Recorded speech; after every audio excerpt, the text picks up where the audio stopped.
gonna go to Elk Grove, Michigan. That's my hometown.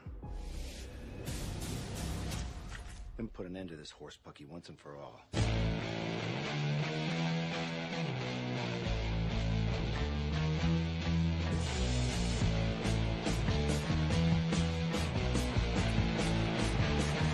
Hello, Sam. How are you? Hi, Dana. Hello.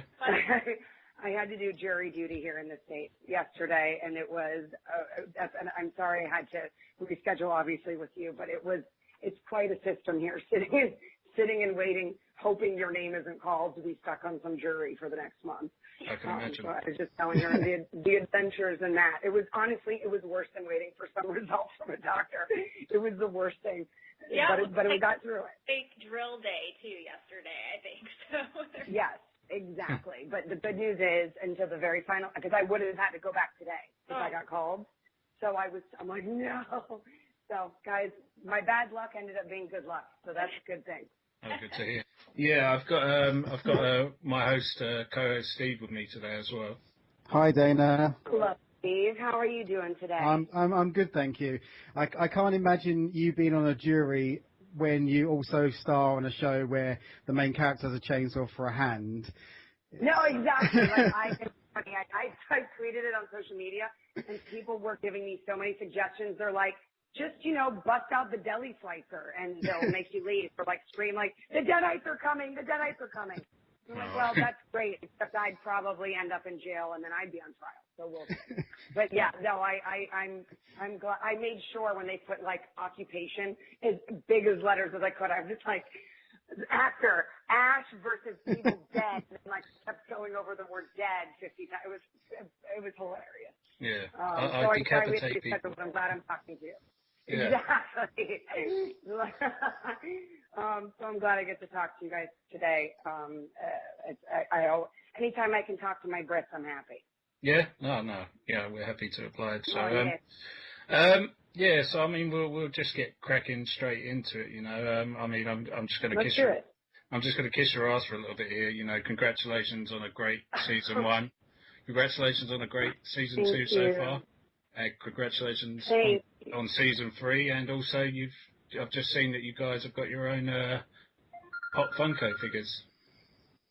I know. Oh my goodness. It was honestly something it was such a highlight for me. I can't even wrap my mind around it. Like, I keep looking at the dolls, and it's so overwhelmingly wonderful that there is a doll for the the characters of the show, but the fact that there's a little Kelly doll, she has her little anchor necklace. It's the best. It was the best news of the year for me. I'm honored and so excited. And now I know what to get everyone for Christmas. Yeah. Did they send you like a whole storage shed full of them all? Yeah, exactly. I should ask for that. Yeah. Excellent. Well, thank you so much, and thank you, and I'm happy to hear that you are enjoying season 2. Yeah, definitely. It's fantastic so far. I know Steve wants to jump straight into some season 2 talk. Well, I mean, it's kind of, it's the big bloated corpse in the room. Can you tell us about the morgue scene? I mean, I fell out of my chair when I saw that. I was laughing so hard. I couldn't believe that. You went there. You went there. Yes. They Evil Deaded themselves into Evil Dead. Like they really went above and beyond. And I remember when we read that episode at the table read, we were howling, and that was just on paper. Yeah. I believe the way it was described when Ash had his head up in the cadaver, that the placement of the male genitalia was going to look from the side image like Snuffleupagus. Yeah. And we just that it was so brilliant on paper, but then was executed in such a horrific yet hilarious way is what makes Evil Dead Evil Dead. And I love that you can be laughing and gagging at the same time on the show. And I mean, it just also is a testament to the wonderful, incomparable Bruce Campbell, because that proves he's in the upper echelon of physical comedy greats.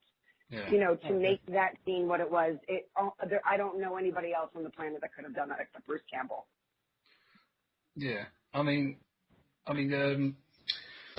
sort of we're recording this at the moment, sort of in between sort of episode 3 and 4 airing. It looks like sort of Kelly's going to go down not her own sort of path, but you sort of join forces with Ruby. I mean, obviously, I'm looking forward to seeing where that's going to go. Yes, and actually you did touch upon something that is true, because as you see, there's been this theme very surreptitiously coming into Kelly's life, like when Ruby says, maybe it wasn't Ash I was meant to look for, maybe it was, I think I was supposed to come for you. I think I just totally butchered that line, actually. Maybe it wasn't Ash I was meant to call it, maybe it was you. And we saw in the first episode of this season when the evil and the demons are playing with Kelly and giving her an evil version of herself, saying, you're stronger than Ash, why follow when you should lead. And it's interesting to see where that goes, because she does team up with Ruby in episode 4, and then they sort of create this bond for the rest of the season. But with Ruby's encouragement, you will see later on in the season that she tells Kelly she needs to forge her own path. And Kelly is a little hesitant because, she is loyal to Ash. And even though he's a buffoon half the time and never listens to her when it comes to thinking up a good plan, like maybe not scroll through a hospital morgue. I think that there is a part of her that has that desire to fulfill her purpose, which is getting revenge for what happened to her, what happened to her parents. And whenever Ash pulls the reins back, it creates such a disconnect and such a frustration for Kelly, because even with that speech that Pablo gave her, she's starting to realize, what am I doing with my life? My only purpose is to slay every Deadite so that I can hang them like a string of canopy lights over my bed, hang all the heads of the Deadites I've killed. Like, Kelly will not be happy until every Deadite is gone and hanging in her bedroom like a trophy. But when Ash gets distracted, that's where there's a little bit of conflict. But then she's not really convinced that she she doesn't have the confidence yet to go out on her own. But you'll see what happens by the end of the season. It's quite a journey for Kelly. And I'm rooting for her. I'm rooting for all of them, to be honest, because I love that about season 3 is that really all of these characters are going on their individual journeys and facing their own proverbial demons. Ash having to confront his past and the people in it. Ruby having to deal with this former, lover of hers, basically the Prince of Darkness, Ball, and having to deal with the conflict with her children turning against her. Pablo is obviously being tortured by the book and trying to fight through that. And like I said, with Kelly, she's fighting through the obstacles to figure out how she can fulfill her destiny and be happy and have a purpose. So I like that this season, that we're getting a little bit deeper into the emotional aspects of the characters. Oh, yeah. Steve? Yeah, obviously, last time we spoke, obviously you were the newbie to the Evil Dead universe, and the show, I think, was probably on its. I think we might have seen the second episode by the time we spoken. I mean, what is it like to come back for season 2? So buoyed with that confidence that the critics love it, the fans love it, they love you, they love Ray, they love everything. Is that a blessing or a curse? Oh, no, absolutely. It's a blessing. Because, yes, going into the first season, even the show as a whole, we're changing formats from a film to television, trying to introduce these new characters. It could have gone very badly. But when you have the original creators preserving the original vision and you have the original star, I can't say that I'm surprised that it all worked out. But yes, coming into season 2, I think also because of the nature of knowing, having gone through a journey with the characters.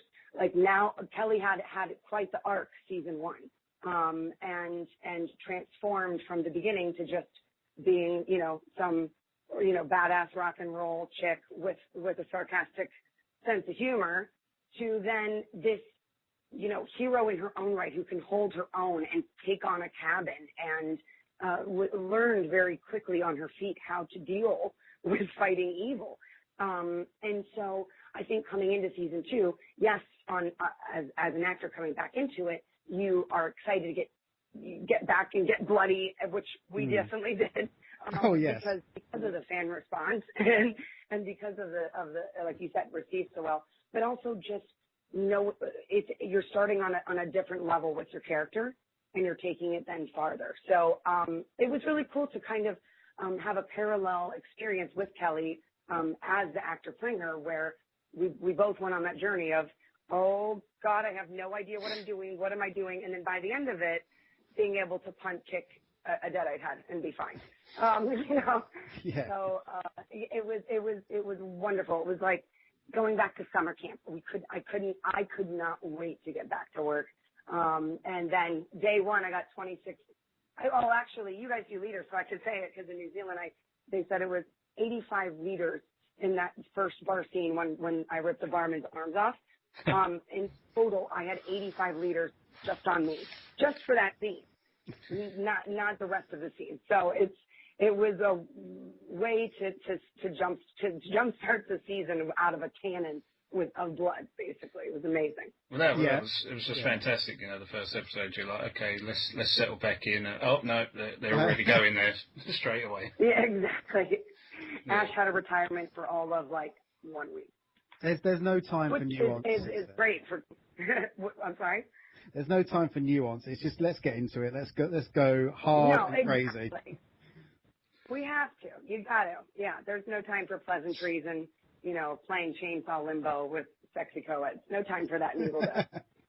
Yeah, it must be a great feeling, that since pretty much from day 1 that you've not had to go through this sort of process that a lot of TV shows, hoping to get picked up for another season, because pretty much since season 1, I think it was even before season 1 launched, you were renewed for a season 2, and pretty much, I think it was a few days after the first episode of season 2, you got renewed for a season 3. Exactly. I can't tell you how grateful I am and how lucky I feel, because I have been at this game for quite a while, a solid 10 years hitting the grind every day, and I have been on many a failed pilot or shows that never went anywhere. So to have a network like Starz that not only believes in the show and not only lets us have complete creative control, like you saw with the morgue. There is no other channel that would have let us do that and go so beyond the scale. So that's why the show is perfect on Starz, and they have been so good to us. And I think they realize that there is such a loyal, passionate fan base behind this, which is the only reason the show exists in the first place. Because the fans pestered Sam and Bruce and Rob for 25 years, like, when are you going to make another Evil Dead? And so this whole show is really a bloody love letter to them. So the fact that Starz caught on to that and then obviously believed in it enough to, like you said, renew season 2 before it even aired, and then seeing the response after episode 1 of season 2, they're going. So we're just really grateful, and I'm so happy that we have a network like Starz to back us for this wild and crazy show. It's up to the fan base now to let their voices be heard and get it renewed for a season 4 before season 2's over. So that's right. And I think that where this show goes for the rest of the season, I think that people will be clamoring for sure, because as you've seen just in the first 3 episodes, we didn't just turn the dial up 1 or 2 notches for season 2. We turned it all the way. It's like full on red. Like we went full speed. ahead. So it's people will never see all of these things coming. There are so many things coming that I'm just very excited to see the fan reaction and continued Easter eggs that will just tickle you. And I think I'm more excited. I get more excited about it than the fans. Like the anticipation of it, just because it makes me so happy that everyone seems to be responding to it. And even in those moments that are heart-wrenching, like when Lee Majors, when poor Brock gets hit by that car. Did you guys see that episode yet? Am I spoiling anything? Oh, no. No! Did I just ruin the whole thing? Yeah, you did. Did I actually just ruin the whole thing? No, I've seen it. Luckily, now the season 1 is airing sort of parallel with the US. Season 2, sorry, is airing parallel with the US. Okay. So we get it pretty much the same time over there, so everyone's... It's not spoiled for Okay, good. That was working. Yeah. But even in those moments when it's heartbreaking, it still draws you in for even more, you know? And I love that. I love that the show does that. Yeah. I mean, so we know you're a little bit tight for time at the moment. I mean, one thing I think a lot of the UK fans want to know as well is when we're going to see you guys hitting sort of like the sort of the UK convention circuits and things like that, because I know the show's smashing at the moment. You know what? I am desperate to, and actually I got an offer to do one. Sometime I think it was in February. The only thing that's in question is that's usually when we are back in New Zealand shooting. Yeah. So trust me, my friends, I am desperate to go to the UK. It has been on my bucket list forever. And I am so keeping my fingers crossed that I can go, and that even better if all of us can go. But trust me, if those calls come in, we will do everything we can to be there. I sure it's top of my list. That's for sure. Because also the fans in the UK, because on social media, I get a lot of response from them, and they're just, I love their commentary. You guys, your wit and mixed with your passion for the show has been so fun for me to see and receive. So I love the UK fans, and I'm desperate to go. So anyone who's listening who wants to send an invite, let me know. I'll give you my phone number, and I will be there on this plane. We'll make sure this lands on the desk of a few events organisers. So. There you go, because that would be so fun. Because I know that I'm so glad that you guys are getting it around the same time too. Because I think season 1 was a little delayed over there. Yeah, I think it was like a couple of weeks behind and that, which, you know, in this day and age you can't really do. And I think a lot of the shows now have picked up on that, you know, like yourselves and other popular TV shows. So. Exactly, and we, you know, with social media with this show, I mean, there are spoilers the night of the show. So I'm glad that you were able to experience it with one of theirs here.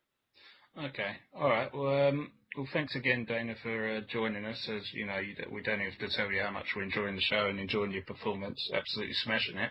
And thanks, mate. Yeah, and congratulations again on season 3, and hopefully, you know, we'll get to speak to you around the beginning of season 3 again. Anytime you guys want, you just give me a call. I'm happy to talk to you whenever. Oh, fantastic. Okay. And then you guys can give me tips on where I should go when I come to the UK. Maybe. I don't know about that. I don't know. We're pretty jaded about most of the places. Oh, yeah. Don't be jaded. What, is it raining there today? Actually, it is. Yes, it actually is. Yeah. Typical. Well, we can do like a holiday swap. You guys can come stay in my place. I'll come stay in yours, and you can be in the sunshine every single day, which I have to say, it does get equally annoying. I just want you to know, because when it's sunny every day feels the same. You feel like you're in the Truman Show. So yes. I will gladly come and I will gladly come. If a British person goes to California and there's basically just constant sun, if there's no actual weather changes, we have nothing to talk about as British people. Yeah. Exactly. No, well, when you come to LA, though, you know what your new topic will be? Because my best friends are Brits that are here. So that's what, you don't talk about the weather anymore. You talk about the traffic. All right. So that's the trade-off. Yeah. When you come to the lake specifically, that's all you talk about is the traffic. Yeah, well, everyone's got to moan about something, haven't they? So. Exactly. Don't worry, there'll be plenty to complain about. Nice. All right, Dana, we'll let you get on with your day, and thank you again for joining us. You know, we're looking forward to seeing what the rest of season 2, offers us. I cannot wait for you to see it as well, and always enjoy talking to you, boys. Thank you so much for having me on. Yeah. Thank you. Thank you, Dana. All right. Take Cheers. care, guys. Bye. We gave peace a chance. Now it's time for war.